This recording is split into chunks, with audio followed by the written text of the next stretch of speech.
Calcul d'une intégrale, relation de Chasles. Première question. On me demande de simplifier l'écriture de valeur absolue de x plus 2 selon les valeurs de x sur l'intervalle fermé -3, 0. Deuxième question. On me demande de calculer l'intégrale suivante en utilisant la relation de Chasles. Et on me donne grand I qui est égal à l'intégrale de -3 à 0 de valeur absolue de x plus 2 plus 10 sur x moins 1 dx. Première question, on me demande de simplifier l'écriture de valeur absolue de x plus 2 selon les valeurs de x sur l'intervalle fermé -3, 0.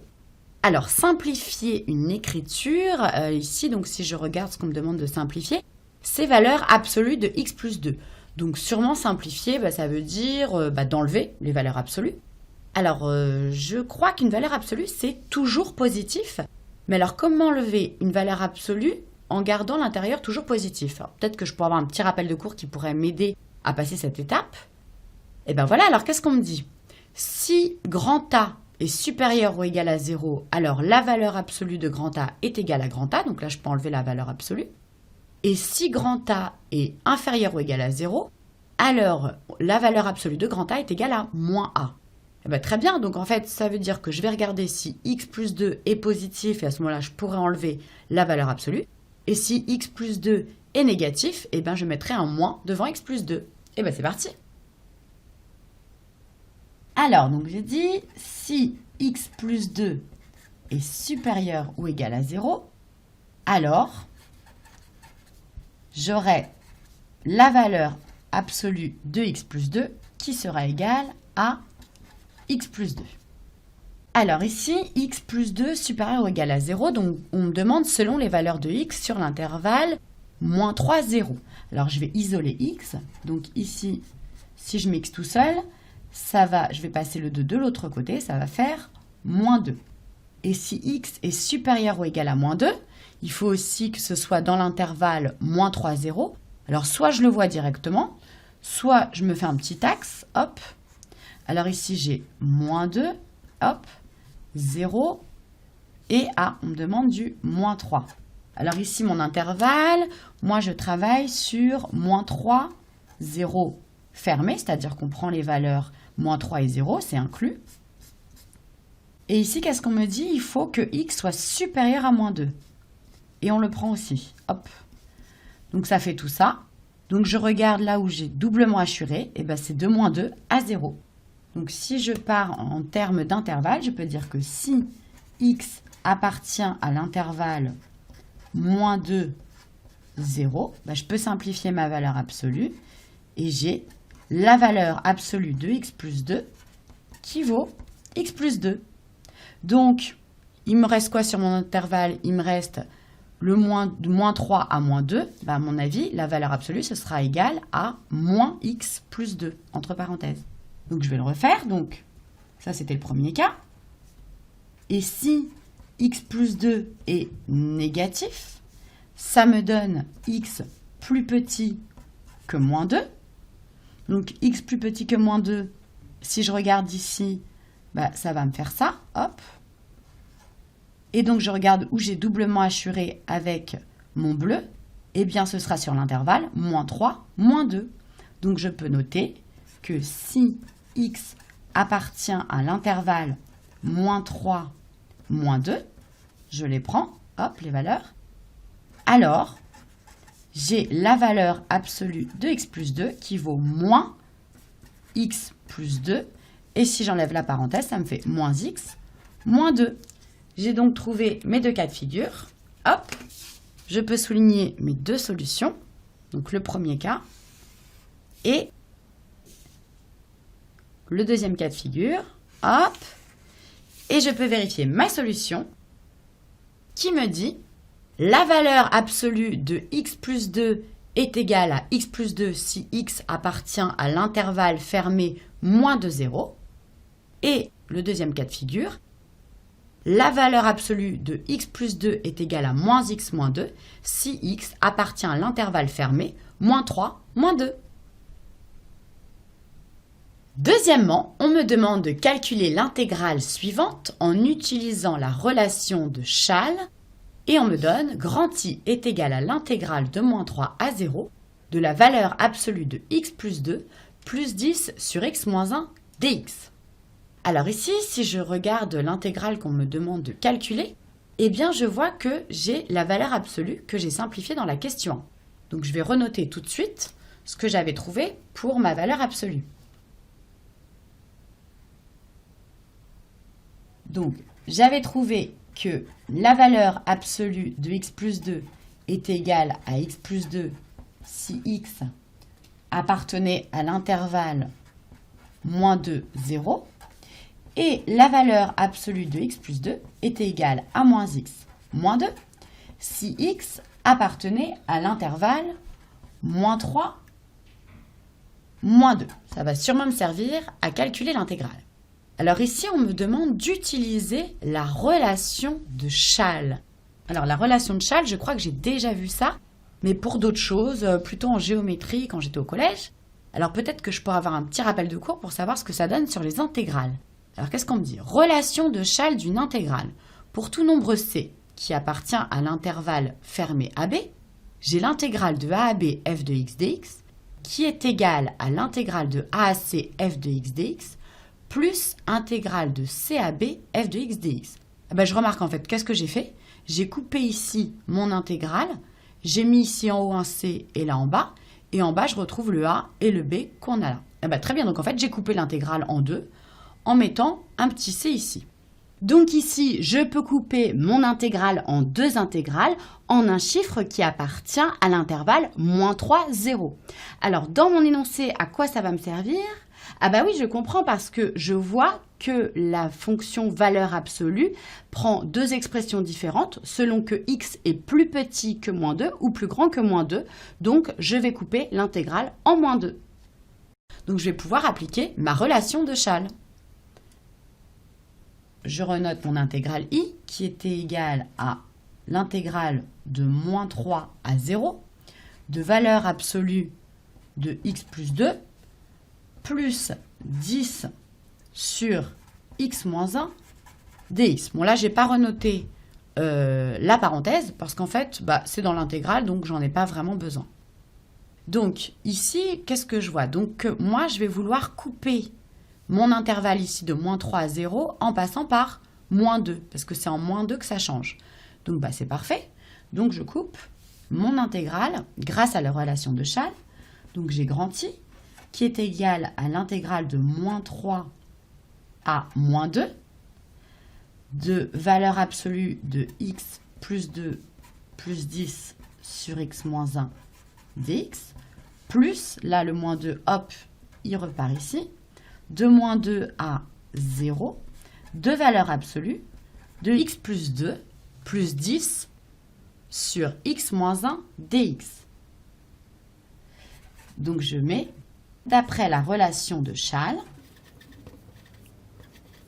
donc je remarque que Chasles, ça prend un S ici et un S ici. On est en maths, mais on peut essayer d'éviter de faire des fautes de français.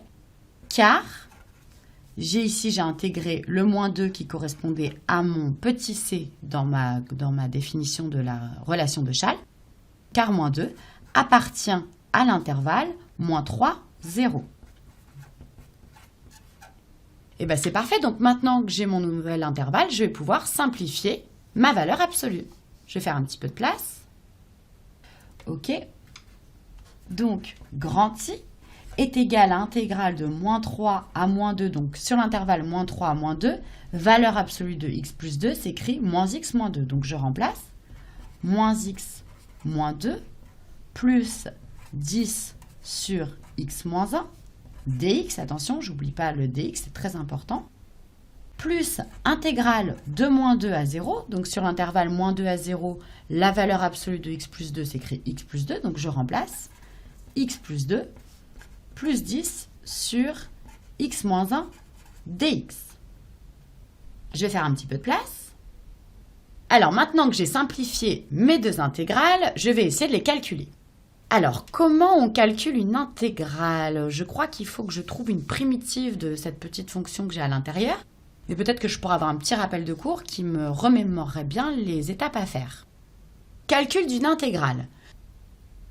Soit petit f, une fonction définie et continue sur l'intervalle fermé à b, et grand F, une primitive de petit f. Alors on a l'intégrale de a à b de f de x dx est égale à la primitive grand F de x entre crochets de a à b, et ce qui donne f de b moins f de a. Et bien très bien, donc ça veut dire ici qu'il faut que je trouve une primitive de ma petite fonction petit f, et qu'après je calcule entre moins 2 et moins 3 et entre 0 et moins 2.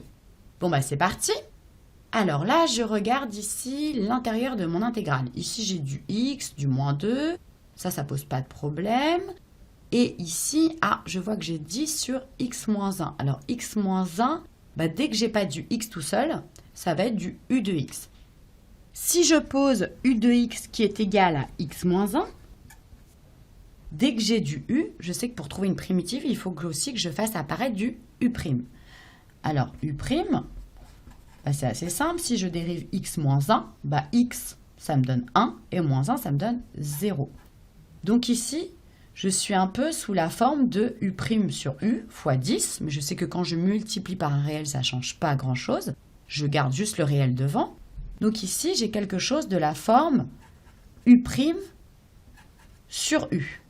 Alors peut-être que je pourrais avoir mon petit tableau de primitives de fonctions composées pour trouver une primitive de u' sur u. Eh bien voici mon tableau de primitives de fonctions composées. Donc ici j'ai les fonctions à primitiver et je cherche u' sur u. Alors là j'ai quelque chose qui ressemble. J'ai du u' sur u à la puissance n, donc j'aimerais avoir n qui est égal à 1. Eh bien non, ça ne marche pas parce que là on l'enlève, c'est privé de la valeur 1. Donc c'est pas bon. U' sur u, ah bah voilà. Donc là, j'ai du u' de x sur u de x. Et on me dit qu'une primitive, ce sera ln de u de x plus c si u de x est strictement positif. Bon bah là, le c, la constante, on n'en a pas besoin parce qu'on est dans une intégrale. Et on me dit que c'est égal à ln de moins u de x plus c si u de x est négatif. Donc ça, en fait, je peux le mettre en une seule expression, ça va être ln de valeur absolue de u de x, et ça tombe bien parce qu'on a vu la valeur absolue dans la question précédente. Donc maintenant, je vais noter ce que je viens de trouver. Donc une primitive de u' sur u est ln de valeur absolue de u. Alors maintenant, je peux primitiver, je peux transformer ici mes deux primitives. Alors ici, quand je passe à la primitive, je sais que je mets des crochets. Et je mettrai le moins 2 et le moins 3 de l'autre côté du crochet. Une primitive de moins x, eh bien, c'est moins x au carré sur 2. Le moins, je le garde. Et une primitive de x, c'est x au carré sur 2. Alors, le moins 2, bah, je vais le garder. Moins 2x. Voilà, donc ça, je me rappelle, c'est des primitives usuelles. Je commence à les connaître. Et là, alors, j'ai vu que c'était de la forme plus 10 u' sur u. Et une primitive de u' sur u, c'est ln de valeur absolue de u. Donc ça donne ln de valeur absolue. Et là, je ne mets pas juste de u, je mets de u de x, parce qu'ici, j'intègre les x. Hop, de u de x. Et je ferme ma valeur absolue et mon crochet. Et j'oublie pas de mettre ici les bornes de moins 2 et moins 3. Plus... Donc c'est pareil, je vais intégrer. Donc x, bah, ça me donne x au carré sur 2, je commence à les connaître. Plus 2, eh bien ça me donne 2x, si je cherche la primitive. Et là, bah, c'est pareil, ça va être plus 10, ln de valeur absolue de u de x. Et là, je peux directement mettre u de x, ça donne x moins 1. Hop, entre moins 2 et 0. Donc je vais faire un petit peu de place. Donc, mon intégrale, ça me donne quoi? Je vais simplifier un petit peu. Donc, ça me donne moins x au carré sur 2, moins 2x, plus 10. Alors, ln de valeur absolue de x moins 1. Alors, soit je regarde directement si x moins 1, c'est positif ou négatif sur cet intervalle, ou alors je garde la valeur absolue, et à ce moment-là, je changerai selon les valeurs que je trouve, après en calculant en moins 2, en moins 3. Je vais faire ça, ce sera plus simple. Donc, ln de valeur absolue, donc de x moins 1. Donc entre moins 3 et moins 2, plus, ben ça ne change pas parce que j'avais déjà transformé mon u de x. Donc juste, je le réécris, x carré sur 2, plus 2x, plus 10, ln de valeur absolue de x moins 1, compris entre moins 2 et 0. Alors maintenant, ben, je vais pouvoir calculer en moins 2 et en moins 3. Donc je calcule d'abord celle du haut moins celle du bas. Donc d'abord en moins 2. Alors en moins 2 au carré, ça me fait 4. Mais je garde le moins devant, donc ça me fait moins 4 sur 2, donc ça me fait moins 2. Après, moins 2 fois moins 2, ça me fait plus 4. Plus 10. ln de valeur absolue de moins 2, moins 1. Alors, moins 2, moins 1, ça me fait moins 3. Valeur absolue de moins 3, ça me donne 3. Hop, car, je vais le noter, valeur absolue de moins 3, c'est égal à 3. Et maintenant, je regarde en moins 3, qu'est-ce que ça me donne? Donc, j'oublie pas de mettre mon moins, je vais mettre une parenthèse pour ne pas me tromper. Donc, moins 3 au carré, ben, ça me donne 9, mais je garde le moins devant, donc ça me fait moins 9 demi. Après, moins 2 fois moins 3, ben, ça me donne plus 6. Moins par moins, ça fait plus. Plus 10. ln de moins 3, moins 1, ça me donne moins 4. Donc, valeur absolue de moins 4, ça me donne 4. Donc, ça me donne ln de 4. Donc, voilà. Donc là, j'ai fait le premier crochet. Alors maintenant, je vais calculer le deuxième crochet, c'est-à-dire que je vais regarder tout ça en 0, moins tout ça en moins 2. Alors, en 0, donc ça me donne 0 au carré sur 2, 0, plus 2 fois 0, 0, plus 10, ln de 0, moins 1. Donc, ça me donne 10, ln de valeur absolue de moins 1, et valeur absolue de moins 1, eh bien, ça me donne 1. Donc, ln de 1, moins en moins 2, donc je vais mettre une parenthèse pour ne pas me tromper dans les signes. Donc, moins 2 au carré sur 2, bah, moins 2 au carré, ça me donne 4. Divisé par 2, ça me donne 2. Plus 2 fois moins 2, moins 4. Plus 10, ln de valeur absolue de moins 2, moins 1. Donc, moins 2, moins 1, ça me donne moins 3. Et la valeur absolue de moins 3, c'est 3. Donc, ln de 3. Et je ferme bien ma grande parenthèse. Donc, je peux continuer mon calcul. Alors ici, je vais simplifier. Donc ici, j'ai du moins 2 plus 4. Donc, ça me fait 2. Et moins 6. Donc, ça me fait 2 moins 6. Ça me donne du moins 4. Après, qu'est-ce que j'ai? Ici, bah, j'ai du 10 ln de 3. Hop. Ici, il me reste du moins, donc du plus 9 demi. Le 6, c'est bon, je l'ai enlevé. Et le 10 ln de 4, donc ça va faire du moins, parce qu'il y a un moins devant la parenthèse. Donc, moins 10 ln de 4. Hop. Voilà. Aussi, ce que j'aurais pu faire, c'est barrer pour être sûr de ne pas me tromper. Bon, là, je ne l'ai pas fait, mais je vois bien que j'ai tout mis. Bon, je vais le faire ici. Donc ici, 10 ln de 1. Eh bien, je sais que ln de 1, ça vaut 0. Donc ça saute. Donc ici, j'ai du moins 2, moins 4. Donc ça me fait du moins 2 plus 4. Donc il me reste 2. Voilà, donc ça, hop, je peux barrer.